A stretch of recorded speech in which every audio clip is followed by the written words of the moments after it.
Hello guys, welcome to my at cook channel.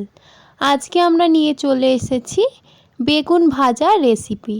এই বেগুন ভাজা রেসিপি গরম ভাতের সাথে খেতে খুবই সুস্বাদু লাগে।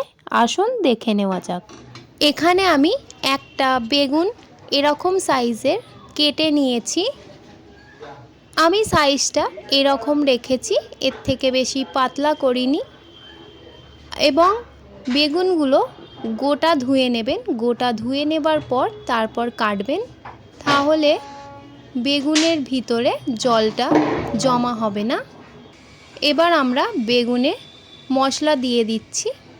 দিয়ে দেব গুঁড়ো লঙ্কা 1 চা চামচ, দিয়ে দিচ্ছি হলুদ গুঁড়ো 1 চা চামচ, দিয়ে দেব জিরে মরিচ গুঁড়ো 1 চা চামচ, দিয়ে দিচ্ছি স্বাদ মতো নুন এবং 1 চা চামচ সর্ষের তেল।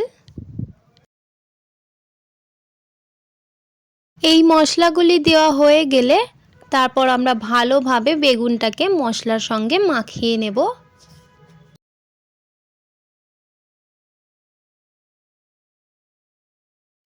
দেখুন, এখানে আমি মশলাগুলো ভালোভাবে সব কটা বেগুনের মধ্যে মাখিয়ে নিয়েছি।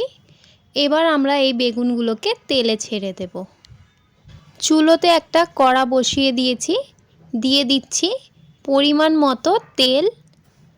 কড়াইতে তেলটি দেওয়ার পর কড়ার চারদিকে লাগিয়ে নিচ্ছি, যাতে আমাদের বেগুনটির মশলা কড়াতে পুড়ে না যায়।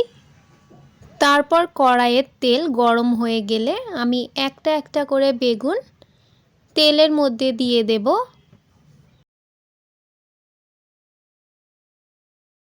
কড়াইতে বেগুন দিয়ে দেওয়ার পর এবার আমরা ওলট পালট করে ভালোভাবে ভেজে নেব বেগুনগুলোকে।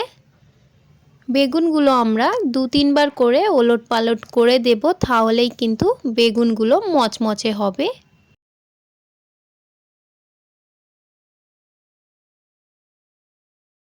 দেখুন, এখানে আমি বেগুনগুলো ওলট পালট করে দিচ্ছি।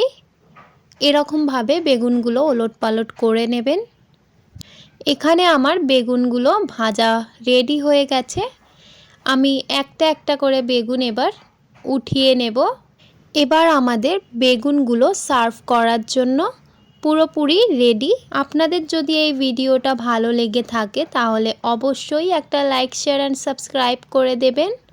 আমার চ্যানেলে নতুন হয়ে থাকলে অবশ্যই চ্যানেলটিকে সাবস্ক্রাইব করে দেবেন। দেখা হবে নেক্সট ভিডিওতে। আজকের এই ভিডিওটা দেখার জন্য অনেক অনেক ধন্যবাদ।